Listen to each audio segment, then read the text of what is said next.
Alright, we're back and talking all things Helldivers 2, and there's a lot here to run through today, including a brand new patch, fixing some key issues with the game, a little bit of a toxic vein that's starting to rear its ugly head, which of course I've got thoughts on, and a revert and clarification as to some earlier information concerning mission farming. Welcome back to the channel. I am LtBuzzLitebeer, and I've got all of that for you today. But first, if you haven't done so already, consider hitting subscribe and ringing the notifications bell to receive my latest upload alerts. And it's time to hit that drop pod and check out the latest from Helldivers 2.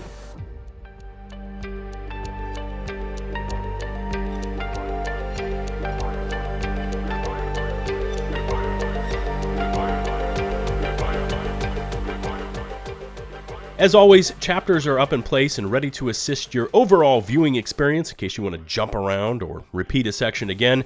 And let's kick this one off with the latest update that went live to the game earlier this morning, patch 1.000.13, that included 10 fixes in total, including improvements to both login speed and error messages that were popping up over on PS5, as well as allowing keyboard users to now remap ship HUD shortcuts, which, yeah, I need to check out for myself because some of those keybinds just don't work for me. These next two are going to be major items, and I know that a lot of the community was calling for these. They fixed super credits not showing up after purchase, along with also premium war bonds not being available after purchase. Now, yesterday, I was again under the weather. I don't know if any of you have been following the channel, but I've been battling an illness. I thought it was over. I seem to have relapsed, but I had planned to post a video about this topic again, like I said yesterday, because it was popping up all over the Discord, the forums, and the comment sections, but we had prior intel from Super Earth HQ that a fix was incoming, and here it now is. Now, you may need to relog to get it all to kick in and be visible, but there it is, and this alone would have been a decent patch already, but yeah, there's even more here.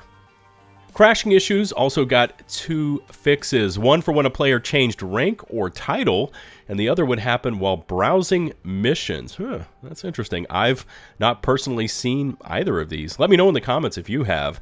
There's also a fix for missing text and HUD for acquisitions and social menus, and then we got three kind of weird and wacky fixes here. They fixed the unlimited stratagem glitch, missing equipment, and the purple question marks that were popping up and appearing, all related to an AFK kick. Now, I've seen the unlimited stratagem one, where a squad mate somehow got it and just started raining down hell from above just over and over. And I've also seen that purple question mark one once. But overall, yeah, strong props to Arrowhead for bringing out a fast and meaty patch. Other issues on the known issues board, so these are not addressed in this latest update, include things like personal orders not showing up and login rate limiting when a bunch of players are attempting to log in at the same time. There's also a known issue with players disconnecting during play, which I've seen a few times, along with rewards and other progress being delayed and or not attributed. I've seen that one as well, and that one really sucks. You come out of a lengthy mission, you kind of expect to have enough war bonds to purchase that piece of equipment you've been saving for, and there's nothing there at the end of the mission. The devs are also working on an issue when picking up objects. Somehow it freezes the players in place. Sessions not being joinable during heavy server loads, which I would kind of expect is always. And another biggie here, armor values for light, medium, heavy armor not currently functioning as intended, which I've heard about, and from what I've seen, higher armor values or just armor values in general are not working properly.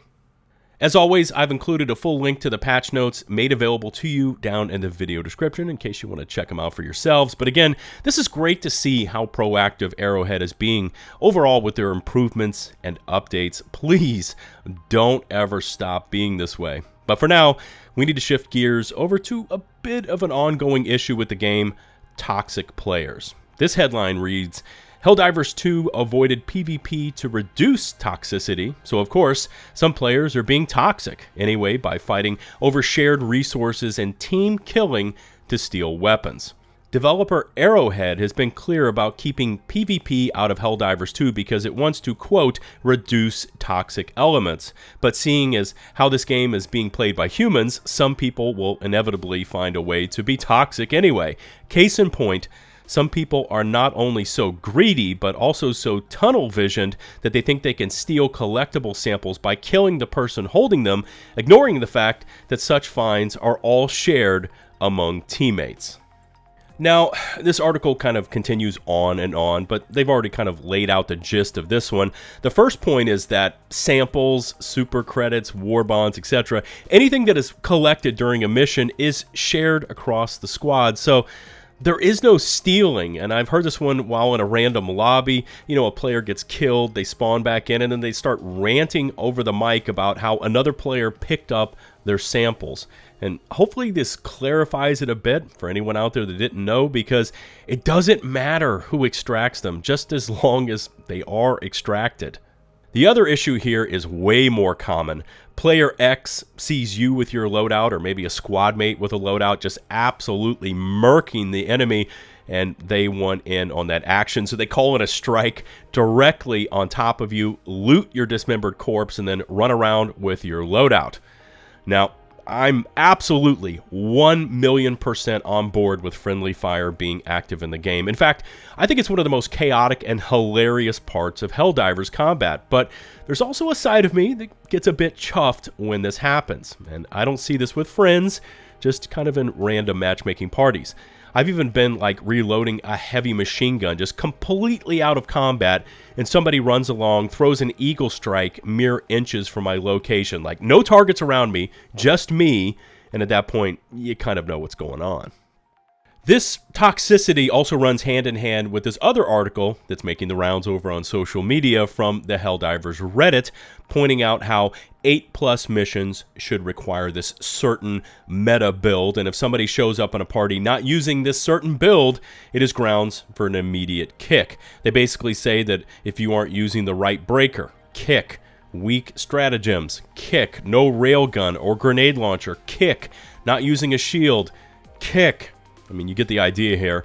And this one seems to have two camps that are kind of diving into it. Those that are just hell diving for the fun of it, and then you've got these others which are there for the challenge, aka to get super sweaty.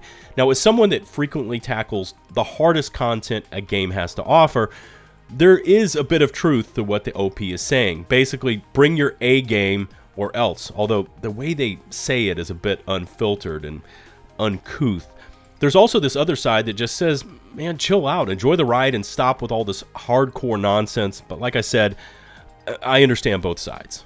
All right, let's finish this one off with a bit of a reversal and clarification direct from the Helldivers Discord mods concerning farming and the detrimental effects it would have on campaign progress. Now, as you know, players have found a certain automaton defense mission that could be cheesed in under 5 minutes, netting a ton of XP and resources, and they were just finishing this one up, abandoning the second campaign mission, and then rerunning that first defense mission just over and over.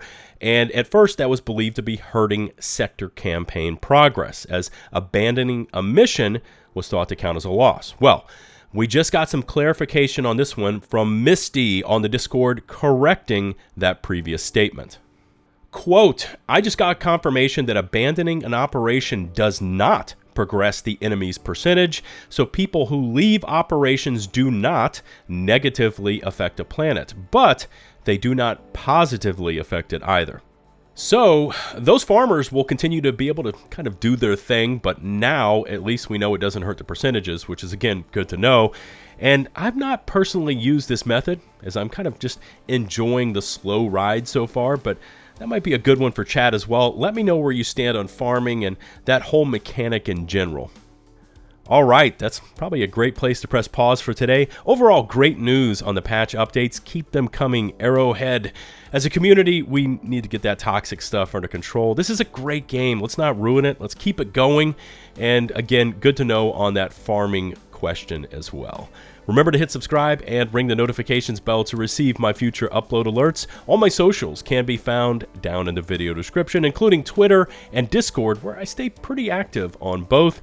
A huge thanks to the now over 195,000 of you that have hit subscribe.